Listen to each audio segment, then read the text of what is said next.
The Sphinx gets described as a gateway. Like, there is a lot of legitimate reasons to think that there's something below that structure. They had gone in under the Sphinx and looked at chambers, and they found chambers beneath the Sphinx. Like, they 100% found chambers beneath the Sphinx. In the Sphinx temple, when you go in there is indeed evidence for shafts that go down. I think if there are chambers down there, and if there's anything in them, or there was, it's long gone.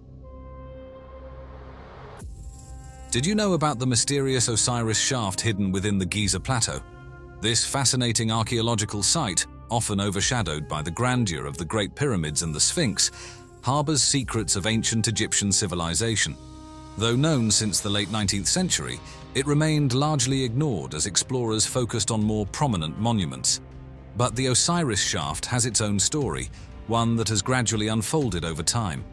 It wasn't until the 1990s that the Osiris shaft began to receive the attention it deserved, thanks to the efforts of Zahi Hawass, a name familiar to many. He's documented the fact that Zahi's been enabling kind of secret expeditions digging and drilling around the Sphinx since the 1970s. Under his direction, a thorough exploration was undertaken, revealing the shaft's complex architecture and its connection to ancient Egyptian religious thought. However, accessing the deepest parts of the Osiris shaft wasn't easy. The team had to overcome the significant challenge of draining the water that had flooded its lower levels, particularly the third level, which was partially submerged. The same story of a great flood, which brought a former age of the world to an end. The effort required to bring in modern equipment and remove the water was immense, but it was crucial to unveiling the shaft's hidden secrets. The Osiris shaft, with its 3 levels descending deep into the earth, turned out to be a remarkable puzzle of architecture, burial customs, and hidden treasures. The design itself is a marvel of ancient engineering, with each level serving a unique purpose. At the bottom, a large stone sarcophagus rests in a chamber partially filled with water, evoking the ancient Egyptian underworld. It's as if the Egyptians constructed their version of the afterlife deep within the Giza Plateau. The second level, with its 6 empty burial shafts, adds to the mystery. Were they looted, or were they never intended to hold anything? This level offers insights into burial practices and rituals, though some aspects remain unclear. Despite the absence of inscriptions that could pinpoint who built the shaft and when, the artifacts discovered within, pottery shards, fragments of stone vessels, and other small items, suggest the Osiris shaft dates back to the New Kingdom period. These artifacts provide valuable clues, helping researchers piece together the history of this incredible structure. One of the most poignant discoveries was the mummified remains found in the smaller chambers surrounding the central sarcophagus. These remains offer a rare glimpse into the lives of ancient Egyptians, revealing details about their diets, lifestyles, and perhaps even their deaths. Let's take a moment to talk about Osiris, the ancient Egyptian god of the afterlife, death, and rebirth. According to mythology, Osiris was betrayed by his brother Set, leading to a story of death, dismemberment, and resurrection that reads like an ancient epic. His wife, Isis, reassembled him and brought him back to life, making Osiris a symbol of the eternal cycle of life, death, and rebirth. The Osiris shaft is thought to be a 3-dimensional tribute to this epic tale. But over here we have the god Osiris from Egypt, remembered by the ancient Egyptians as a bringer of the gifts of civilization. At the shaft's deepest point, there's a chamber filled with water, believed to represent the underworld. Standing before the large stone sarcophagus, which symbolizes Osiris's tomb, one can almost feel the connection to his journey through death and his role as ruler of the afterlife. But why was such a place built? One theory is that the Osiris shaft served as a site for initiation rites, a kind of spiritual boot camp where participants underwent trials symbolizing death and rebirth, mirroring Osiris's experiences. These rites were believed to impart secret knowledge and bring about a spiritual transformation in the initiates. Some even speculate that the shaft's design was influenced by the stars, aligning with celestial bodies associated with Osiris and the afterlife. The shaft may have been a bridge between Earth and the heavens, representing the soul's journey after death. What's truly fascinating is how the structure of the Osiris shaft and the artifacts found within echo ancient texts like the Pyramid texts and the Book of the Dead. These texts offer a window into the Egyptian view of the afterlife, complete with references to water, boats, and the importance of sarcophagi. The shaft can be seen as a stone-bound version of these ancient scrolls, a tangible connection to the beliefs and rituals of a long-lost civilization. Buried deep within the limestone bedrock, the Osiris shaft is a three-level labyrinth that masterfully combines practicality with a touch of the mystical. Let's explore what makes the architecture of the Osiris shaft so intriguing. The design and construction of the shaft are nothing short of remarkable, showcasing the advanced planning and building techniques of the ancient Egyptians. The precision with which they carved out these chambers from the bedrock reflects their deep understanding of the earth beneath them. The entrance to the shaft is marked by a rectangular opening that leads to a vertical drop of about 10 meters. This isn't just a hole in the ground, it's a carefully crafted vertical shaft, requiring the removal of large amounts of limestone using tools made from harder stones and metals, ropes, and wooden scaffolding. This feat of engineering is a testament to the skills of the ancient builders. The first chamber encountered is modest, devoid of decorations or treasures. Its simplicity might have been intentional, serving as a waiting room or a space for preparing for something more profound, deeper within, possibly purification rites. The real intrigue begins at the second level, where another shaft descends another 20 meters. This chamber is more complex, containing 6 empty burial shafts that have sparked much speculation. Were they looted, or were they always meant to be symbolic? These shafts could have been used for actual burials, or perhaps represented the journey to the afterlife. The third level is the most dramatic. Descending yet another shaft, now 30 meters below the surface, you find a large stone sarcophagus at the chamber's center. This chamber, partially filled with water from the natural aquifer, isn't just a burial place. It symbolizes Osiris's tomb, tying into themes of rebirth and purification in Egyptian mythology. Graham Hancock is a name that often sparks lively discussions about ancient civilizations. Known for his books like Fingerprints of the Gods and Magicians of the Gods, Hancock's theories often challenge mainstream archaeological narratives. Let's consider how Hancock's unconventional ideas might offer new insights into the mysterious Osiris shaft. I think there's a lot more remains to be discovered under the Giza Plateau. Yeah.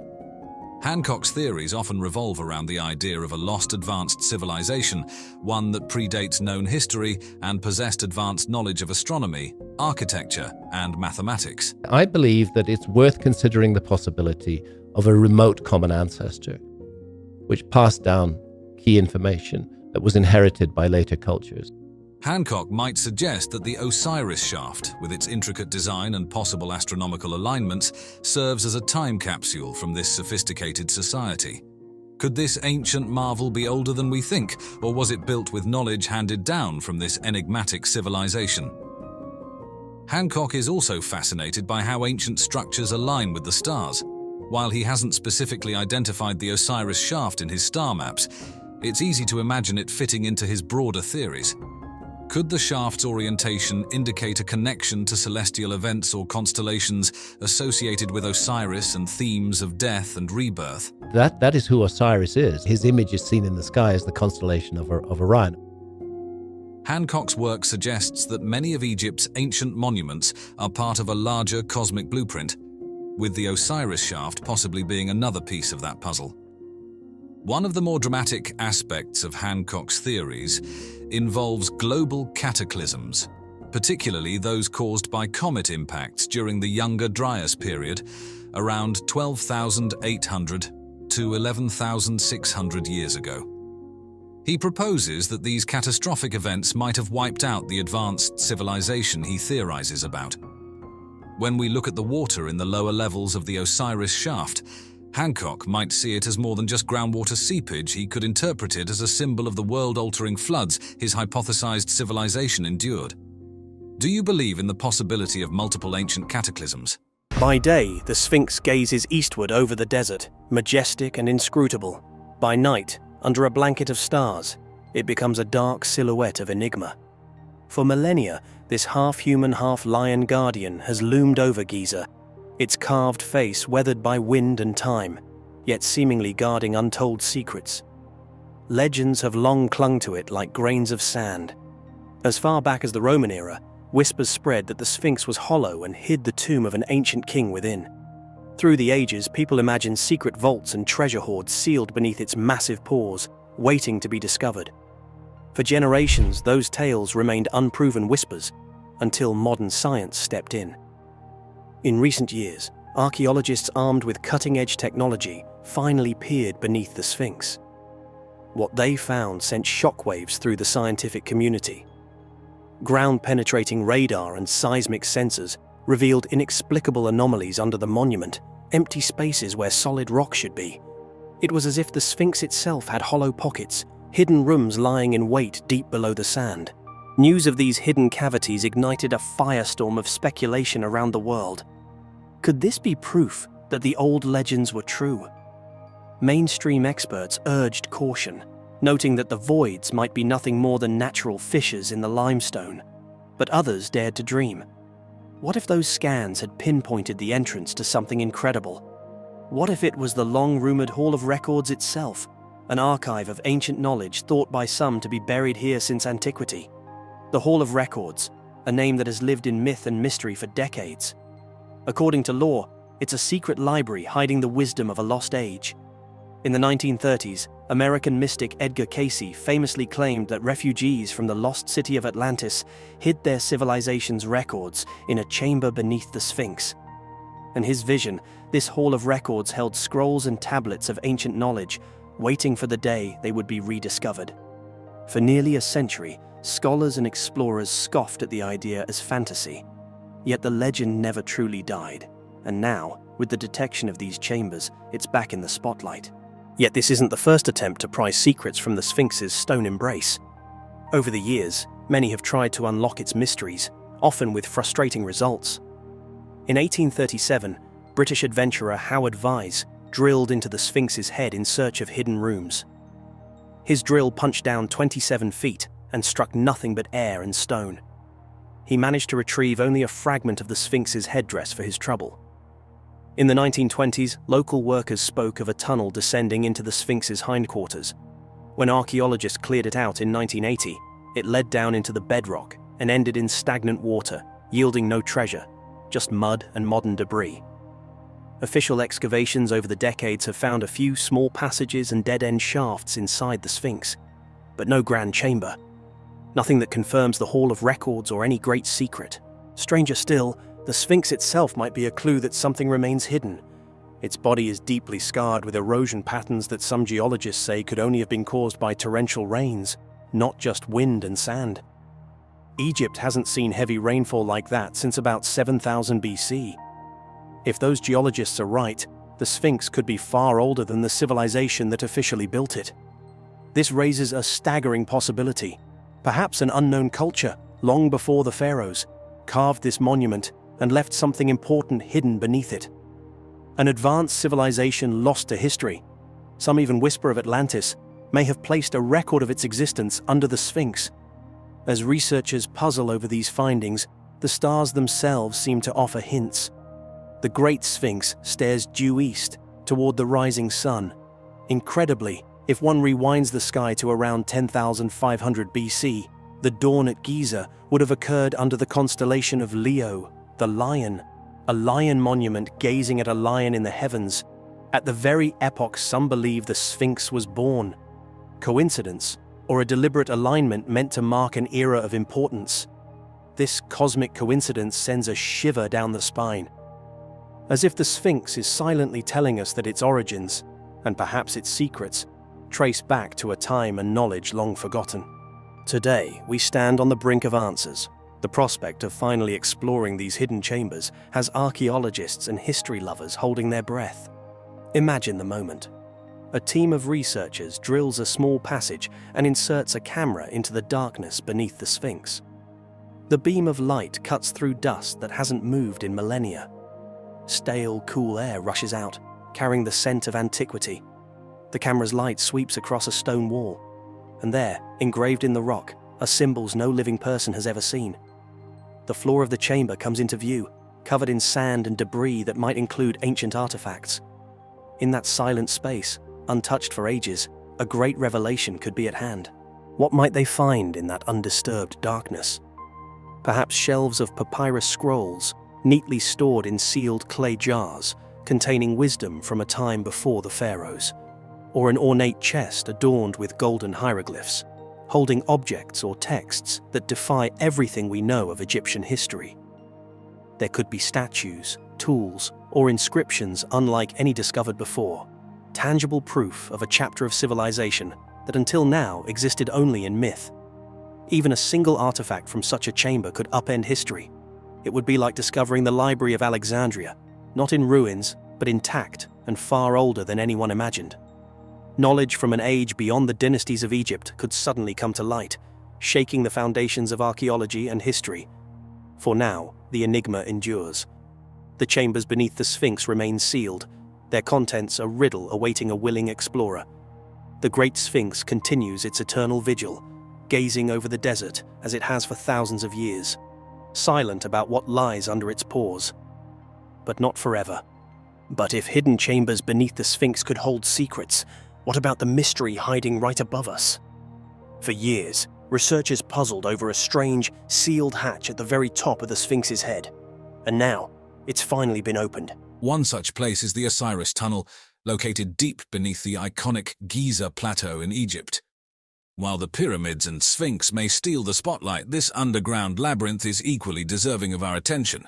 The discovery of this tunnel system surprised many, not least because it seemed to appear out of nowhere, hidden beneath the sand and forgotten over millennia. It was as if the earth had suddenly opened a door to the past, offering us a glimpse into an age that continues to fascinate us, the age of the pharaohs. And it's not just any past, but a past that involves Osiris, one of the most significant gods of ancient Egypt. Osiris was the god of the afterlife, the underworld, and resurrection.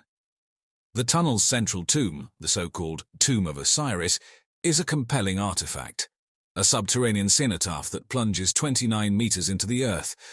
The sight of this deep, water-filled shaft with its 4 pillars is eerily suggestive of the myth of Osiris's death and resurrection. It's a powerful reminder of the mythic grandeur that once pervaded ancient Egyptian culture. But the question that intrigues us all is, why was it built? Was it merely symbolic, a tribute to the great god Osiris? Or did it serve a more practical purpose? Perhaps even as a place of ritualistic communication with the gods? And then, there are those who believe that it might not have been the Egyptians at all who constructed this marvel. Could it be evidence of a long-lost civilization or extraterrestrial involvement? In the sands of Egypt, the Osiris Tunnel opens up more mysteries than it resolves, and yet its discovery has provided us with an incredible opportunity. What's truly striking about the Osiris shaft is its complex architecture. The entrance itself is modest, an unassuming square opening on the Giza Plateau, leading downward through a narrow corridor. But as we delve deeper, the engineering marvels of ancient Egyptians become manifest. The shaft is divided into 3 levels, each separated by a couple of dozen feet. The first 2 levels house 6 and 5 burial chambers, respectively, all of them intricately chiseled out of the bedrock. Not only that, but each burial chamber has been carved with an attention to detail that is truly astonishing. The smoothness of the walls, the precision of the angles, all speak of a level of craftsmanship that would be remarkable even today, let alone in an era before modern tools and technology. Descending further to the 3rd level, we find ourselves in a larger, more open space, partially filled with groundwater. Here lies an empty sarcophagus, its lid ajar, and curiously carved directly from the bedrock. The construction of this level particularly baffles researchers. The builders dug about 30 meters into the bedrock, right below the water table, which means they had to devise some way to keep the water out while they worked. How they achieved this remains a mystery, a testament to their problem-solving abilities and their remarkable understanding of the local geography. In the very design of the Osiris shaft, we find a mirror reflecting the engineering ingenuity of the ancient Egyptians. But beyond that, these subterranean chambers embody a sense of purpose and intent, a deliberate planning that lends credence to the belief that this was not merely a burial site, but perhaps something much more significant. It's these mysteries of construction, intertwined with the enigma of its purpose, that continue to draw researchers to the Osiris shaft, ever eager to uncover its secrets. The nature of the Osiris shaft has given rise to a myriad of theories and speculations. What was its true purpose? Who was supposed to be entombed in the shaft? The depth and complexity of the structure suggest a purpose of great importance. Some Egyptologists posit that it was a symbolic tomb for the god Osiris, given its name and the role that the god Osiris played in ancient Egyptian cosmology. However, alternative theories also abound, particularly in the realm of the speculative and the esoteric. The Osiris shaft's deep connection with the ground and its location in the Giza Plateau has led some to propose that it might have been a conduit for harnessing telluric currents or earth energies as part of a wider network of such structures across ancient Egypt. Then there are theories that veer into the realms of the fantastical, suggesting an extraterrestrial influence. They argue that the complex and advanced engineering of the Osiris shaft could only be possible with knowledge or technology from a non-human source. These theories often converge with ancient astronaut hypothesis, positing that early civilizations had contact with extraterrestrial beings who influenced their cultures and technologies. And finally, there are theories that the shaft might have served as a repository for sacred knowledge or treasures, waiting to be discovered. The empty sarcophagus in the third level, for instance, fuels speculation that it may have once held something of great significance. While these theories are intriguing and often capture public imagination, it's important to remember that evidence to conclusively support any of them is currently lacking. As such, the Osiris shaft continues to be a mystery, its true purpose buried deep within the annals of time, waiting to be revealed. The Osiris shaft's alignment is another topic of fascination, puzzlement, and intense debate among scholars and enthusiasts alike. The tunnel, along with other significant structures on the Giza Plateau, aligns with the cardinal directions north, south, east, and west. Such alignment might not seem out of the ordinary until we consider the degree of precision achieved by the ancient builders. North-south alignment in particular draws significant interest. This alignment, as observed in many Egyptian pyramids and other constructions, is seemingly done with an extraordinary level of accuracy that is hard to achieve even with modern tools. It is suggested that this alignment was achieved using the stars, as the North Star, Polaris, would have been a reliable reference point for the ancients. Moreover, the alignment of the shaft to these cardinal directions lends credibility to the theory that it was built with a cosmological purpose in mind. In ancient Egyptian belief, cardinal directions had a deep spiritual significance. North was considered the direction of the gods, the divine realm, and the celestial river, while south was associated with the land of the living. East and west, on the other hand, represented sunrise, life, and sunset, death, respectively. Some alternative theories go even further, suggesting that the alignment of the shaft is part of a larger pattern encompassing the Great Pyramids, the Sphinx, and other structures, possibly forming a terrestrial map of the stars. This line of thought often aligns with the ancient astronaut hypothesis, where proponents argue for extraterrestrial influence in the design and construction of these ancient structures. While these speculations can be exciting and thought-provoking, it's important to note that none of them have been definitively proven. The alignment of the Osiris shaft continues to be a topic of exploration and research, providing more questions than answers. The mystery of the Osiris shaft deepens when we consider that its entrance was once sealed. This fact has raised eyebrows and stirred further speculation. Why, some ask, would archaeologists seal off such a fascinating structure? As always, there are several theories to consider, each with its own implications. The first explanation might be the simplest: preservation. Archaeological sites around the world, particularly those as significant as the Giza Plateau, are frequently sealed to protect them from the ravages of time, environmental factors, and human interference. By limiting access, archaeologists can ensure these important sites remain intact for future generations to study and appreciate. Second reason might be safety. The Osiris shaft is not just an underground structure. It's a deep 3-level vertical tunnel. Without proper equipment and preparation, it could pose significant risks to inexperienced or unauthorized individuals who might attempt to explore it. A third perspective leans towards the more conspiratorial. Some argue that the sealing off of the Osiris shaft could be an attempt to hide something. This theory often dovetails with the idea of a vast underground network of tunnels and chambers yet to be fully discovered or disclosed. The idea here is that sealing the shaft could serve to limit public awareness or scrutiny. Regardless of the true reason, the sealing of the Osiris shaft adds yet another layer of intrigue to this ancient enigma.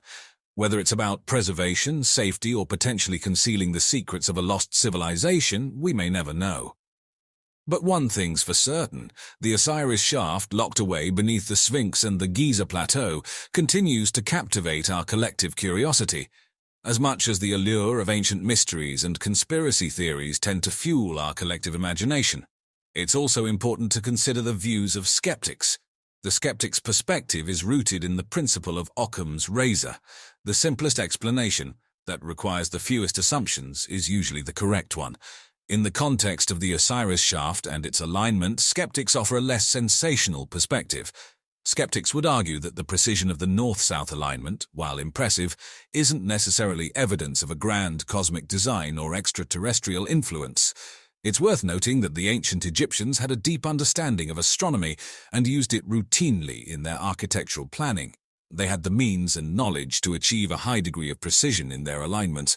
Furthermore, the idea that the shaft was part of a sophisticated system of tunnels under the Giza Plateau, some believe, could be an overinterpretation of what may simply be a series of ancient tombs, as they are traditionally understood. Critics of more outlandish theories often point out that proponents frequently neglect to provide satisfactory explanations for how these theories fit within the broader context of ancient Egyptian culture and practices. The skeptic's perspective does not discount the marvel of the Osiris shaft. Instead, it emphasizes that understanding the true significance of such structures is often more complicated and nuanced than it might initially seem. The extraordinary aspects of the Osiris shaft can still be appreciated without attributing them to alien architects or lost civilizations. In fact, doing so allows us to more fully appreciate the remarkable capabilities of our ancient human ancestors. The NYU researchers, led by Leif Ristroff, conducted a laboratory experiment aimed at exploring the potential of wind erosion to sculpt rock formations into recognizable shapes. Specifically, they investigated whether a naturally occurring, roughly conical mound of material with a harder inclusion, representing the head, could be eroded by a consistent, unidirectional flow of water, simulating wind, into a form resembling a seated lion. Their model used a mound of bentonite clay, a material known for its susceptibility to erosion, with a short cylindrical piece of plastic embedded near the top to represent the harder rock that makes up the Sphinx's head. This model was placed in a water tunnel, and the flow was carefully controlled to come from a single direction, mimicking a constant wind. Over time, the water eroded the clay, creating a neck-like structure below the head and rudimentary pores at the base. The researchers documented this process using streak-like imaging, showcasing how the flow sculpted the clay. The experiment did demonstrate that, under these highly specific and controlled conditions, a vaguely leonine shape could emerge. This led the researchers to suggest that a similar process might have occurred at Giza, with natural wind erosion creating a proto-sphinx that later inspired and guided the final carving by ancient Egyptians. While the NYU experiment is scientifically valid within its own parameters, its applicability to the actual Great Sphinx is severely limited, and indeed, fundamentally flawed. The experiment's assumptions clash dramatically with the well-established historical and geological realities of the Giza Plateau, realities meticulously documented over centuries of archaeological and geological investigation. The most glaring discrepancy lies in the very foundation of the Sphinx. The NYU model presupposes a freestanding mound, exposed to wind from all sides. The Great Sphinx, however, sits within a deeply quarried hollow, carved down into the bedrock of the Giza Plateau. This is not a minor detail. It is the defining characteristic of the monument's creation. The Sphinx's pores, which emerged naturally in the experiment, were in reality painstakingly excavated by human hands, a testament to the immense labor and planning involved in the project. This practice of quarrying massive amounts of stone is a hallmark of Old Kingdom Egyptian construction, evident in the pyramids, the valley temples, and countless other monuments. The very act of creating the Sphinx enclosure removed any pre-existing natural formation that might have vaguely resembled a lion. The NYU experiment relies on a crucial and ultimately incorrect assumption: a constant, unidirectional wind. The winds at Giza, both today and in antiquity, are far more complex and variable. Meteorological records, as well as historical accounts of sandstorms and wind patterns, demonstrate that Giza experiences winds from multiple directions, subject to seasonal shifts and unpredictable gusts. This variability would have prevented the formation of the precisely oriented, symmetrical erosion patterns observed in the controlled environment of the water tunnel. The assumption of a single prevailing wind simply does not hold up to scrutiny. The Sphinx's weathering is a far more intricate story than simply wind erosion. Its geological history, spanning millions of years, involves a complex interplay of forces, each leaving its mark on the monument. Tectonic activity. The Giza Plateau is not geologically static. Tectonic shifts and fault lines have created significant cracks and fissures within the Sphinx, features entirely absent from the smooth, homogeneous clay of the NYU model. These cracks, documented by geologists like Colin Reeder, significantly influence weathering patterns. Groundwater intrusion and salt exfoliation. The lower portions of the Sphinx, closer to the ancient water table, have been subjected to groundwater wicking. This process draws water up through the porous limestone, carrying dissolved salts. As the water evaporates, the salts crystallize, exerting pressure on the rock and causing it to flake and crumble, a process known as salt exfoliation. This is a major factor in the Sphinx's deterioration, particularly evident in the lower body and pores. Rainfall and runoff. Although rainfall is relatively infrequent in the Giza Desert today, historical records and geological evidence suggest that periods of more intense rainfall occurred in the past. These events would have contributed to erosion through surface runoff, carving channels, and further shaping the monument in ways not accounted for in the unidirectional flow of the experiment. The makeup of the rock. The experiment failed to account for the different rock hardness that is present at Giza. The bottom and top are harder, while the middle is a softer rock. The NYU experiment fundamentally misrepresents the geology of the Sphinx. It depicts the head as a single, isolated, harder inclusion embedded within a softer surrounding material. In reality, the hard, resistant limestone that forms the Sphinx's head is part of a continuous stratum that extends across the entire Giza Plateau. This same layer was extensively quarried by the ancient Egyptians to provide the massive blocks used to construct the Great Pyramid, a testament to its durability and extent. Geological surveys, core samples, and the visible evidence of quarrying all confirm this. The Sphinx was carved down into this pre-existing layered geological formation, a crucial fact that invalidates the experiment's basic premise. Wind-sculpted rock formations, known as yardangs, are a real geological phenomenon. In arid environments with consistent unidirectional winds and specific rock compositions, they can sometimes resemble animals or other recognizable shapes. However, the specific conditions required for the formation of a yardang resembling the NYU model's outcome, a small, isolated, hard inclusion within a much larger mass of softer, easily erodible material, coupled with unwavering unidirectional wind, are not representative of the Giza Plateau's complex geological history and variable wind patterns. While a yardang might have existed in the general area before the Sphinx enclosure was quarried, it could not have resembled the final form of the Sphinx, and crucially, it would have been removed during the quarrying process. The NYU research, while scientifically sound within its own limited scope, offers no credible explanation for the origin of the Great Sphinx of Giza. The overwhelming weight of archaeological and geological evidence, accumulated over centuries of study, points unequivocally to the Sphinx as a monument deliberately conceived, planned, and meticulously carved by ancient Egyptian artisans.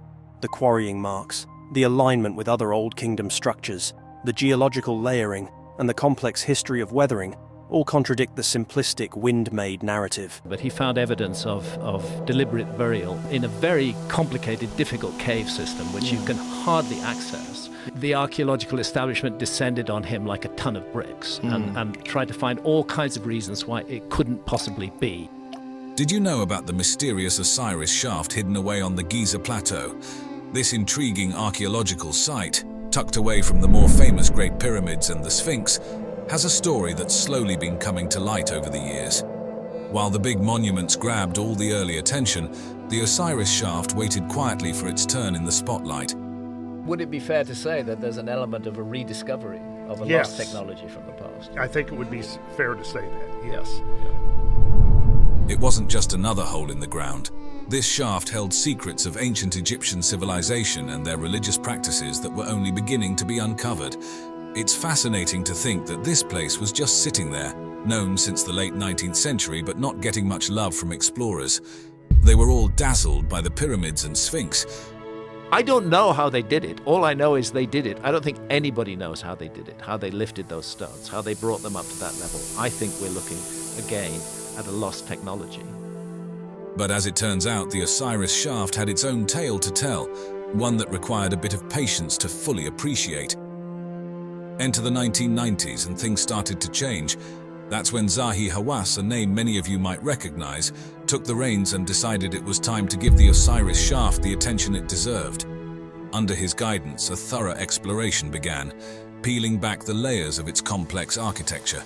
What they found was a marvel, a glimpse into the depth of Egyptian religious thought and engineering prowess. But getting to the heart of the Osiris shaft wasn't a walk in the park. The team faced the massive challenge of pumping out water that had filled its lower levels, especially the third level that was partially underwater. But what happened a few years ago, that the water began to rise in front of the Sphinx temple outside. Then I was really afraid that this water can damage the Sphinx. Imagine the effort it took to bring in modern pumping equipment and clear out all that water just to access the deepest secrets of the shaft. Its 3 levels diving deep into the earth turned out to be a fascinating puzzle of architecture, burial customs, and hidden treasures. The first thing that caught their eyes was the shaft's design itself. It's a marvel of ancient engineering, with each level serving its own mysterious purpose. Down at the very bottom, a large stone sarcophagus sits in a chamber that's partly underwater, painting a vivid picture of the ancient Egyptian underworld right there beneath our feet. It's as if they built their own version of the afterlife hidden deep in the Giza plateau. But then there's the second level with its 6 empty burial shafts. Imagine the archaeologists' surprise finding them all vacant. It sparked so many questions. Were they plundered, or were they never meant to hold anything in the first place? This level offers a glimpse into the burial practices and rituals of the time, even if it leaves us guessing about some of the details. Despite the lack of inscriptions, a kind of ancient billboard that could have told us exactly who made this and when, the bits and pieces found throughout the shaft speak volumes. Pottery shards, fragments of stone vessels, and other small artifacts serve as breadcrumbs leading us back in time, suggesting that the Osiris shaft might hail from the New Kingdom period. It's like detective work, where every clue helps build a case for when this incredible structure came into being. But perhaps the most touching finds were the mummified remains tucked away in the smaller chambers around that central sarcophagus. It's one thing to study the grand monuments and temples, but it's another to come face to face with the people themselves. Analyzing these remains gives us a rare peek into the lives of those who once walked the streets of ancient Egypt, what they ate, how they lived, and maybe even how they died. Let's talk about Osiris for a moment. He's not your average deity, he's the ancient Egyptian god of the afterlife, death, and rebirth. The story goes that Osiris was betrayed by his brother Set, leading to a saga of death, dismemberment, and a resurrection that sounds like it came straight out of a blockbuster movie. His wife Isis put him back together and brought him back to life. Osiris's story is a cornerstone of Egyptian mythology, embodying the eternal cycle of life, death, and rebirth. And guess what? The Osiris shaft is like a 3-dimensional tribute to this epic tale. Down in the depths of the shaft, there's this chamber filled with water that's believed to represent the underworld. Imagine standing there in front of a large stone sarcophagus that's meant to symbolize Osiris's tomb. It's not just a tomb, it's a symbol of his journey through death and his role as the ruler of the afterlife. But why build such a place? Well, one theory is that the Osiris shaft was a venue for initiation rites. Think of it as a spiritual boot camp where participants would undergo trials, symbolizing death and rebirth, much like Osiris did. These rites weren't just for show. They were believed to impart secret knowledge and bring about a spiritual transformation in the initiates. Some even speculate that the shaft's design was guided by the stars, aligning with celestial bodies that the ancient Egyptians associated with Osiris and the afterlife. It's as if the shaft was a bridge between Earth and the heavens, a physical representation of the soul's journey after death.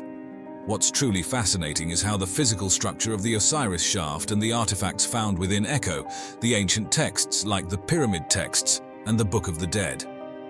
These texts offer a glimpse into the Egyptian view of the afterlife, complete with references to water, boats, and, yes, the significance of sarcophagi.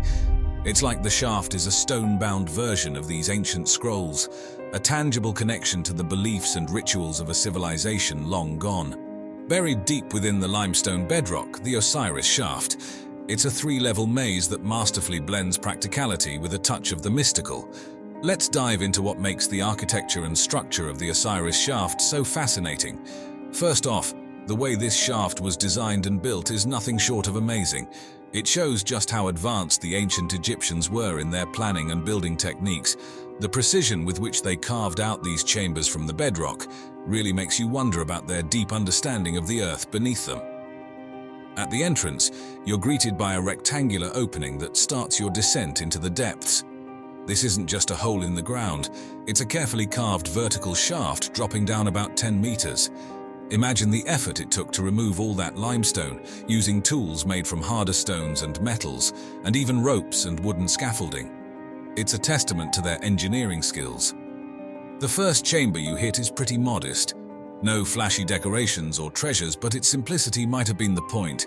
It's like a waiting room or a space for getting ready for something more profound down below, maybe even for some kind of purification rites. But the real intrigue starts when you go deeper to the second level.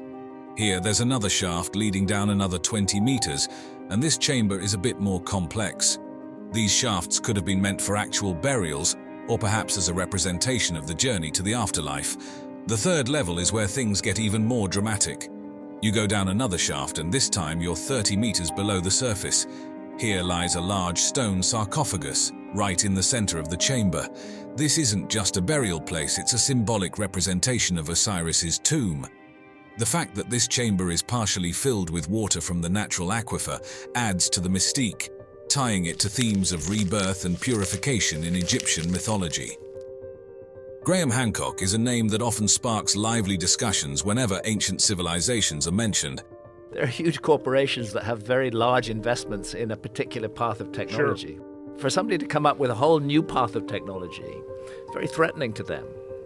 Known for his captivating books like Fingerprints of the Gods and Magicians of the Gods, Hancock is no stranger to controversy, especially with his theories that challenge the mainstream archaeological narrative. Today, let's dive into how Hancock's unconventional ideas might shed new light on the mysterious Osiris shaft. They fell there, something like that. All of them? Yeah, all of them. Over many years. And somehow buried themselves under the topsoil.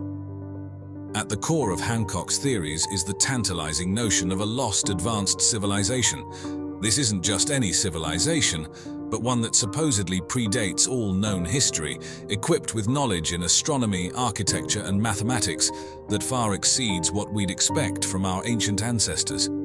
Hancock might say the Osiris shaft, with its intricate design and possible astronomical alignments, serves as a kind of time capsule from this sophisticated society. Could it be that this ancient marvel is much older than we think, or that it was built with wisdom handed down from this enigmatic civilization? Hancock's fascination doesn't stop at architecture. He's also keenly interested in how these ancient structures align with the stars. While he hasn't specifically pinpointed the Osiris shaft in his star maps, it's easy to imagine it fitting neatly into his grand scheme of things. Could the shaft's orientation hint at a connection to celestial events or constellations tied to Osiris and the themes of death and rebirth? Hancock's work suggests that many of Egypt's ancient monuments are part of a larger cosmic blueprint, and the Osiris shaft might just be another piece of that puzzle. One of the more dramatic elements of Hancock's theories involves global cataclysms, particularly those caused by comet impacts around 12,800 to 11,600 years ago, during what's known as the Younger Dryas. He proposes that these catastrophic events could have wiped out the advanced civilization he theorizes about. So, when we look at the water filling the lower levels of the Osiris shaft, Hancock might see it as more than just groundwater seepage. He could interpret it as a deliberate nod to the ancient deluges, a symbol of the world-altering floods that his hypothesized civilization endured. Do you think there have been multiple ancient cataclysms?